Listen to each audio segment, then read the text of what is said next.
Hey everyone, मैं वर्तिका स्वागत करती हूँ अपने चैनल पे। आई होप आप सब अच्छे होंगे।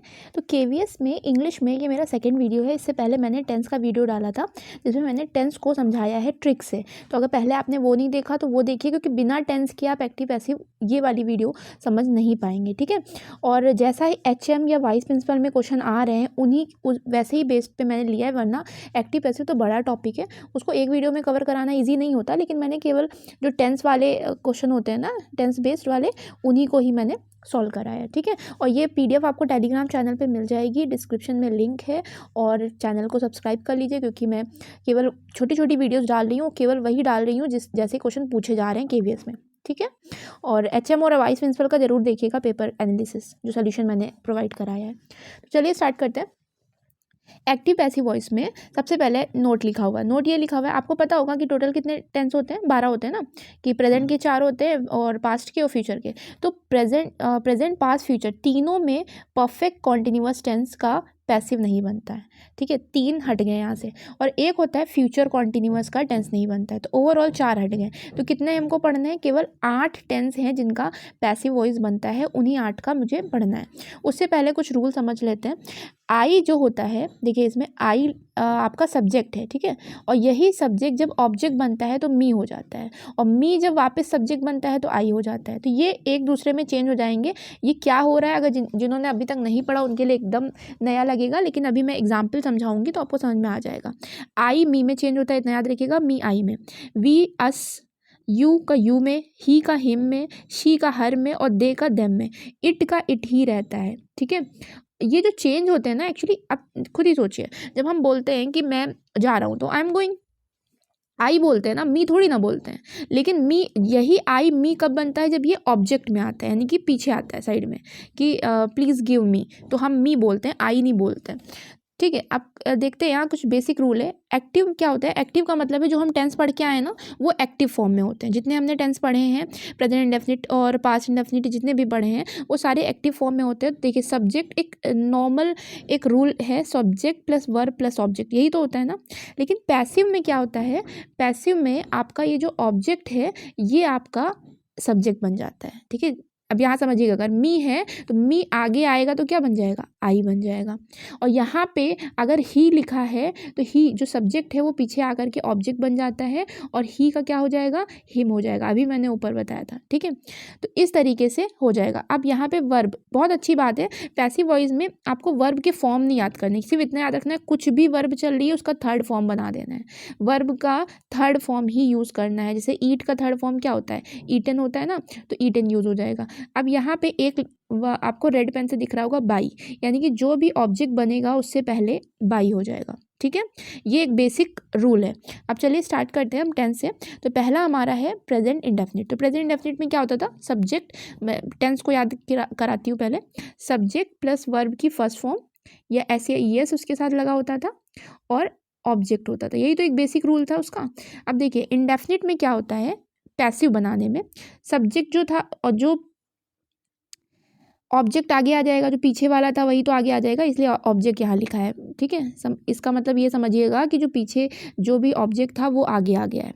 फिर इज एम आर यूज़ हुआ, फिर वर्ब की थर्ड फॉर्म यूज़ हुई, और फिर बाई लगा के सब्जेक्ट यूज़ हो गया। तो आपको मैं साइड में, देखिए मैंने यहाँ ट्रिक लिख दी है।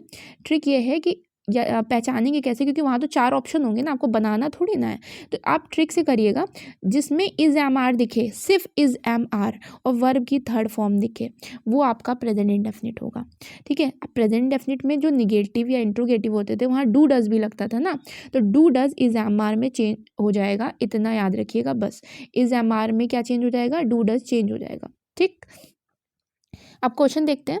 ही फ्लाइज अ काइट, देखिए ही फ्लाइज अ काइट, तो आ काइट आगे आया, सब्जेक्ट बना, और ही गया पीछे, हिम बना, यहाँ लग गया बाई।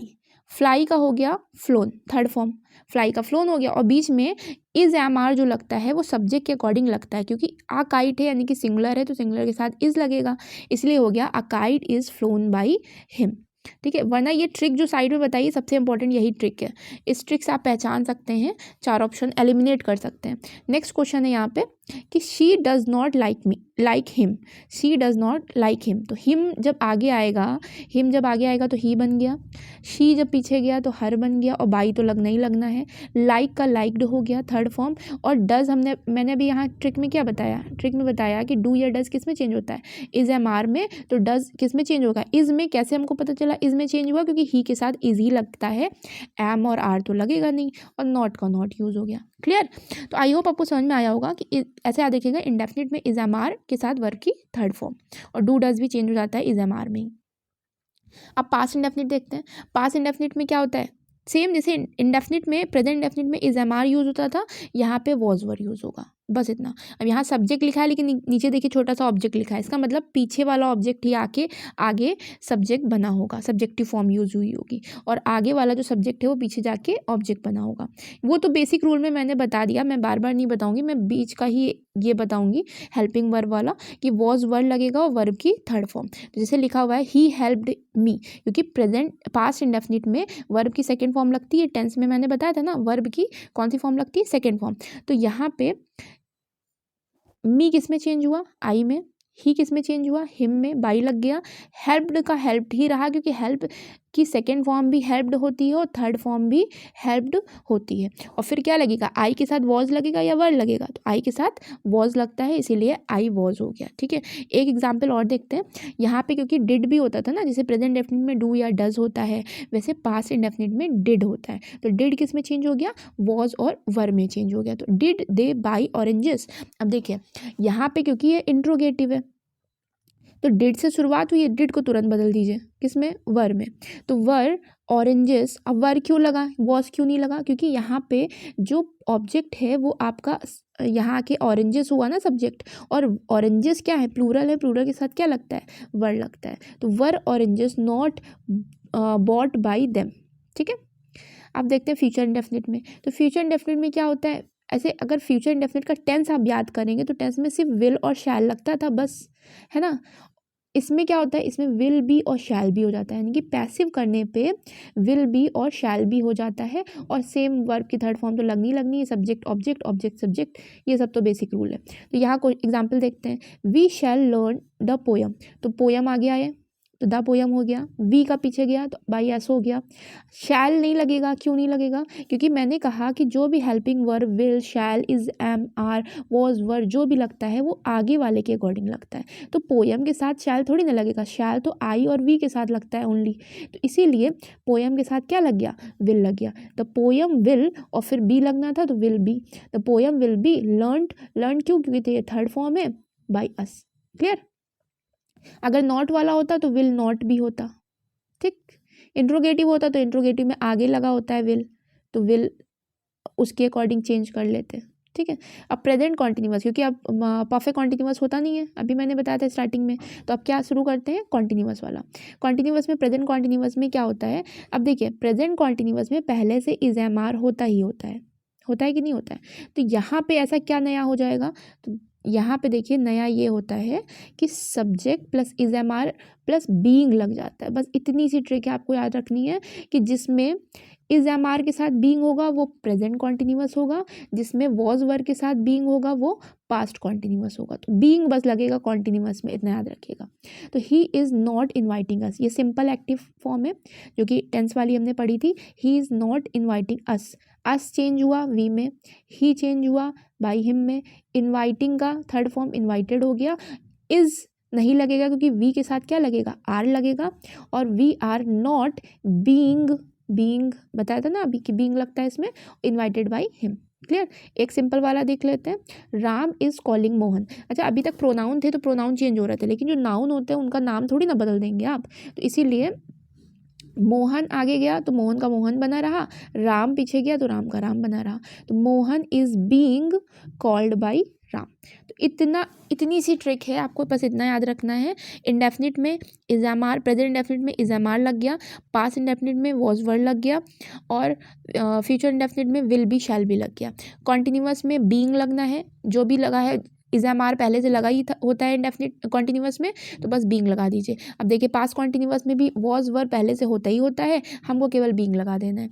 एग्जाम्पल से समझते हैं, सीता वॉज कुकिंग मैगी। अब इसको आप कमेंट करके बताइएगा, मैंने आपके लिए छोड़ा हुआ है।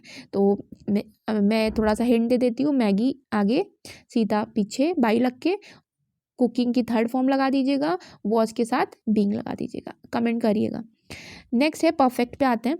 अब परफेक्ट में क्या होता है कि हैज़ हैव पहले से होता है, बस बीन लगा दीजिए, ठीक है। परफेक्ट में क्या लगता है, ये ट्रिक है इसकी, मैं शायद लिखना भूल गई यहाँ पे। इसमें ट्रिक ये होती है परफेक्ट वाले में, बीन लगता है, बीन। तो subject has have been, verb की थर्ड फॉर्म और बाई ऑब्जेक्ट।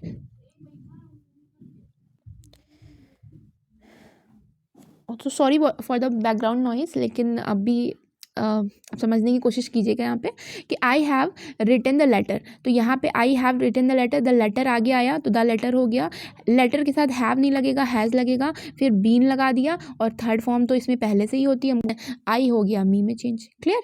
तो इतना याद रखना है कि प्रेजेंट परफेक्ट में बीन लग जाएगा। इसी तरह पास्ट परफेक्ट का भी ट्रिक यही है, बीन लगना है हमको, हैड पहले से ही होता है इसमें।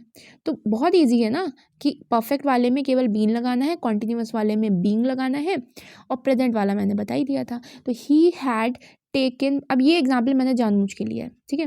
ये थोड़ा सा वाला नहीं होता है जो टेंस होता है जिसमें मेरे आने से पहले ट्रेन जा चुकी थी, तो वही टेंस है यहाँ पे। He had taken food before I came, मेरे आने से पहले वह खाना खा चुका था। तो यहाँ पे क्या करना है, ये जो बिफोर आई केम है इसका कोई लेना देना नहीं, यही स्पेशल चीज़ थी मैं बताना चाह रही थी। ऐसे क्वेश्चन होंगे तो उसमें आपको डिस्टर्ब नहीं होना है कि जो पीछे लिखा हुआ है बिफोर आई केम या आफ्टर दैट समथिंग, तो उसको एज इट इज़ उतार लेना है, हमको केवल इतने से टेंस पे ध्यान देना है। तो फूड आगे हो गया, हैड के साथ बीन लग गया, टेकन का टेकन हो गया, ही का हिम हो गया बाई के साथ। क्लियर? तो food had been taken by him before I came, पीछे वाले से कोई मतलब नहीं। अब फ्यूचर परफेक्ट में देखते हैं, फ्यूचर परफेक्ट में भी सेम चीज़ होगा, शैल विल तो पहले से लगा होता है, हैव तक पहले से लगा होता है टेंस में, बस बीन लगा देना है हमको। तो एग्जाम्पल से, he will have done work, तो यहाँ पे हो जाएगा work will have been done by him, तो बस बीन लगा दिया इन्होंने, आगे का पीछे, पीछे का आगे, और बाई लगाना है, थर्ड फॉर्म तो यूज ही हो रही है पहले से। अब ये देखिए कुछ स्पेशल क्वेश्चन है जहाँ पे हु होता है, हु, तो हु बाई होम में चेंज होता है पैसिव में, ठीक है। अगर एक्टिव में हु है तो बाई होम में चेंज हो जाएगा वो पैसिव में। एग्जाम्पल से समझिएगा, हु मेक्स अ नॉइस, तो हु चेंज हो गया बाई होम में, by home is a noise made. अब इज क्यों लगा, क्योंकि यहाँ मेक्स था, और मेक्स किस में होता है, प्रेजेंट इंडेफिनिट में होता है। प्रेजेंट इंडेफिनिट में, प्रेजेंट इंडेफिनिट का रूल मैंने बताया था, इज एम आर लगता है, थर्ड फॉर्म तो लगती है, इसमें कोई भी ऑब्जेक्ट नहीं था इसीलिए बाई हम नहीं लगाएंगे, ठीक है। एक और एग्जाम्पल देखते हैं, who is singing a song, तो who is singing a song, who का चेंज हो गया बाई होम में, इज सॉन्ग बीइंग, बीइंग क्यों लगा, सिंगिंग है ना, यानी कि कॉन्टिन्यूअस है, और कॉन्टिन्यूअस में मैंने बताया था बीइंग जरूर लगता है, तो बीइंग संग, संग क्योंकि थर्ड फॉर्म हो गई, ठीक।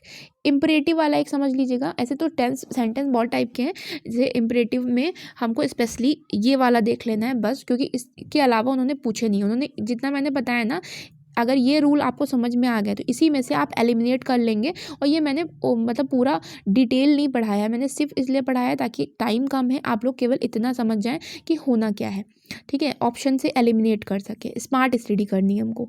तो यहाँ पे इम्परेटिव सेंटेंस देखना है जिसमें हम ऑर्डर देते हैं या प्लीज़ समथिंग एडवाइस दी जाती है। तो एक एग्जाम्पल से मैं बताती हूँ, post this letter, post this letter, तो इसमें करना क्या है, इसमें लेट लग जाता है, let this letter be posted, ठीक है। रूल ये है कि लेट लगेगा, फिर सब्जेक्ट, सब्जेक्ट जो भी ऑब्वियसली पीछे वाला ही आगे आके सब्जेक्ट बनेगा, फिर बी लगेगा और वर्ब की थर्ड फॉर्म लगेगी।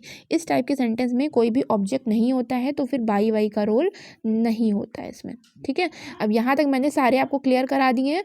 एक बार फिर से अगर आपको समझ में नहीं आएगा तो एक बार फिर से देखिएगा, अदरवाइज़ इसकी PDF आपको टेलीग्राम चैनल पे मिल जाएगी, लिंक डिस्क्रिप्शन में है। और नए हैं तो सब्सक्राइब जरूर करिए, लाइक ज़रूर करिए, कमेंट जरूर करिए, जो मैंने कमेंट करने को दिया है क्वेश्चन उसका कमेंट जरूर करिएगा, ठीक है। और thank you for watching my videos.